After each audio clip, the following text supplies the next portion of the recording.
Yeah, look, as you can see, the setup is good. When it comes to playing personnel, we obviously got good players in the squad. I wouldn't want people to look into the results, and focus on the results. The team, to be quite honest, when I analyze, the previous games, they were just unfortunate, in some of the games, not to get the results. But that's the nature of football. You win some and lose some, and unfortunately, we've lost all those 3 games, and they put us under pressure in some sense. But it's, like I said, there's a lot to play for. The upcoming game is obviously a cup game, so I think that will help us big time. If we if we go to the next round. I think that will boost the confidence of the players and the self-belief as well. Coach, maybe I'll just ask this easy question: Why this job? What made you caught your attention about this one? You said, you know what, leave the glamour of Chiefs, let me come here. Look, I'm one person that enjoys pressure. I've enjoyed pressure as a player, and I know what is at stake here. A lot is expected, from us, and also, as I've alluded earlier on, that knowing that I'll be working with people that I know very well, looking at the structure of the team, the game model, the vision. I think those are the things that made me want to be here. We are not all of us going to be, in a place where we want to be seen. It's not about that. It's about working, and if this should benefit, the national team.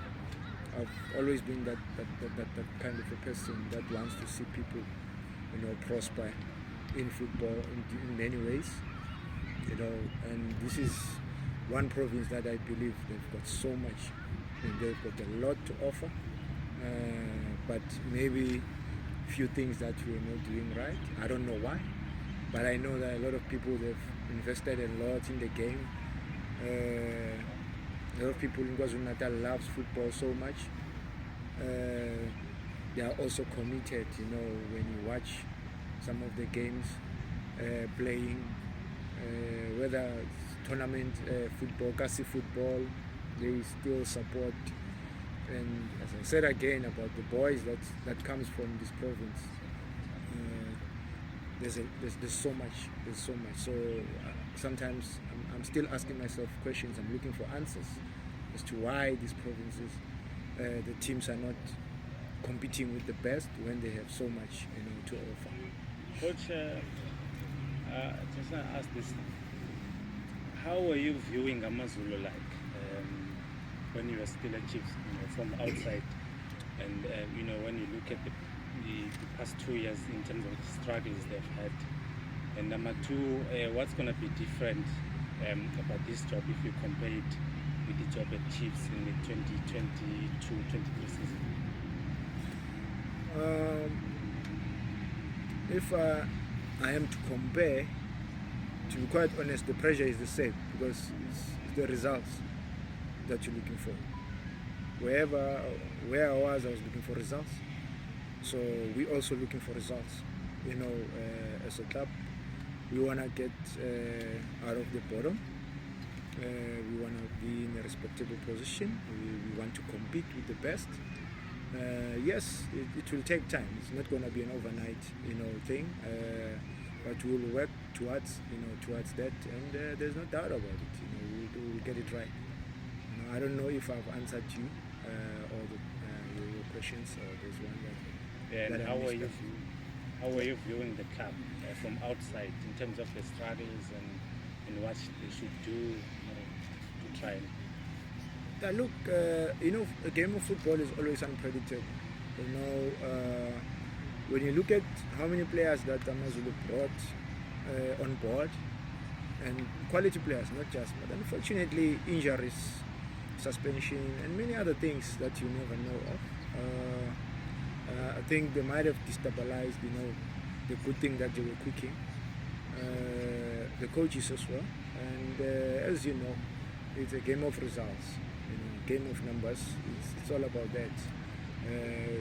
Even with us, we just want to hit the ground running, but at the same time also trying to strike a balance in terms of knowing what is actually happening in the development structures, because it's our responsibility as coaches. It must also benefit the young ones, because the team has invested a lot of money, time in those youngsters, so they must also be given the opportunity to shine. Coach, what is your approach to co-coaching and the job that you're going to be doing with the coach Vilakazi? I mean, knowing that no two people in the world can think alike, so how are you planning to maneuver to make sure that the club progresses? I'll start by saying we're already enjoying ourselves. I'll tell you, maybe my leader here will attest to that. About this interview, saying, Coach, you take it. He says, no, Coach, you go for it. So that's how we communicate. We share the responsibility. There is not a case of the other one is above than the other. No, we equal. We respect each other. We have the same level of respect for each other, on and off the field. Because the most important thing for us, like I said, is about the club. Not about Athur Zwane. It's not about Coach Kanu. It's not about any other person, but about the club. The club is bigger than us. So we're here to make sure that things are running smooth. We have to make sure that the team goes back to where it belongs, and we grind the results. We can do all the good things, but if the team doesn't win, we will still be on the bottom of the log. So, and then what are we saying? The status is at stake, and it's a lot of millions. So we want to take the team, off the bottom, and make sure that we are in respectable positions. Then the rest will follow. We will see. We'll take it one step at a time. Coach, you obviously have what is perceived as a tough encounter this weekend.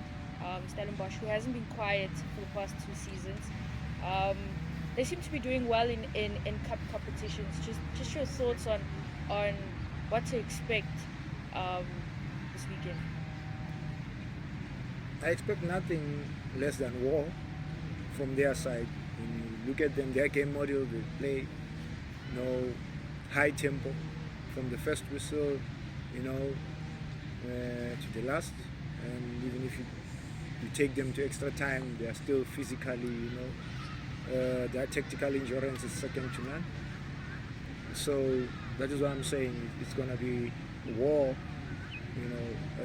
for our boys, war for them as well, because they are the defending champions. So it's not going to be an easy one.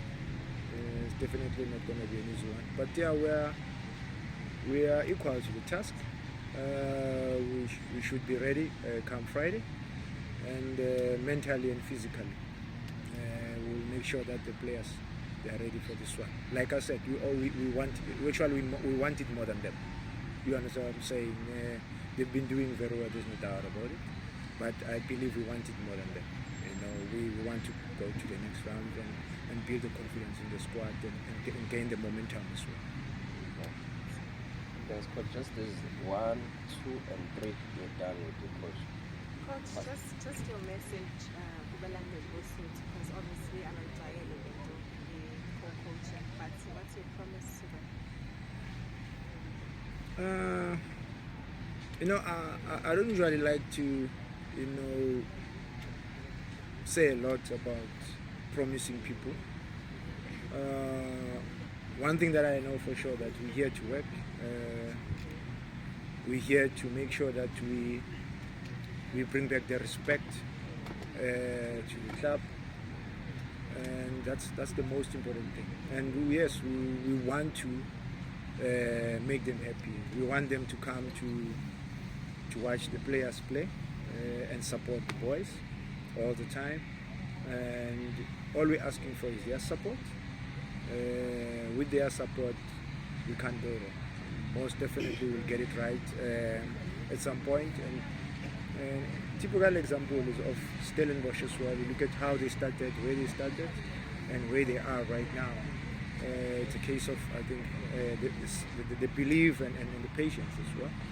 Played a huge role in that, in their coach and the players, because they've got similar structures as Amazulu, from the under 8, if I'm not mistaken, and it is working for them, and that's what we see as well here. That as much as we want to hit the ground running, but we also need time to take the team to where it belongs. Just us together, and then coaches will pendulum be the most. Coach, you went through a lot with Kaizer Chiefs fans and healthy insights and all that stuff. Do you feel revived, re-energized, fresh to kick on, having had last season, not being involved with the senior team? And then just your assessment on this squad of Amazulu, what do you make of it? Yeah, obviously after I was redeployed, I think I needed a break, but I was obviously working with the young ones, leading all the divisions there, trying to align things. I think that kind of revived, my energy. That helped big time. So about what people are saying in football, that's part of the game. I don't take it personal. I understand it comes as a package. Everyone's got a different opinion, and we respect that. And you must know, people, they invest their emotions as well in the game. So it's not because they disrespect you or they hate you or something. They will say whatever that they want to say. So as I said, it comes as a package. The only thing, or the only people that get affected more, but if you don't try to make them aware, are your kids. So yeah, it affected my kids, but not me, because I've been in the game for many years, and I had to make them aware of the situation and also understand that this is where your father is, and you got to understand. It's either some of the things you stay away from them, or you just support because you love the game. When your father wins, you also celebrate. So now it comes with this when results are not forthcoming. So yeah. Also the squad assessment, what do you make of it? No, we've got top players here. We've got young and old, we've got top players. It's just for us now, obvious, to get the right mix, and to make sure that the team gels and grind the results. Coach, my question was, are you someone that believes in a specific type of play and having the players adapt to that, or do you take stock of what you have and then model the game around the players that you already have in the squad? My belief is that a professional coach can adapt to any situation, not players adapt to you. You adapt to any situation. If you want to play a certain kind of football, you can't come to Amazulu and say, no, these players are not good for this. You have to play the system that suits them in order for you to grind the results. So that's why we're talking about different formations, 1-4-5-1, there's many formations. So you can't tell me out of 7 formations, these players, they can't get one formation right that can work for the club. And then we take it from there. That's my belief. That's because I've been in the game, so I understand. I'm not saying I understand the game better, but all I'm saying is that before we can even think of looking for players outside, we have players here that have been doing well. They were just unfortunate not to get the results. We believe in them, and we just want to get the best out of them more than anything else.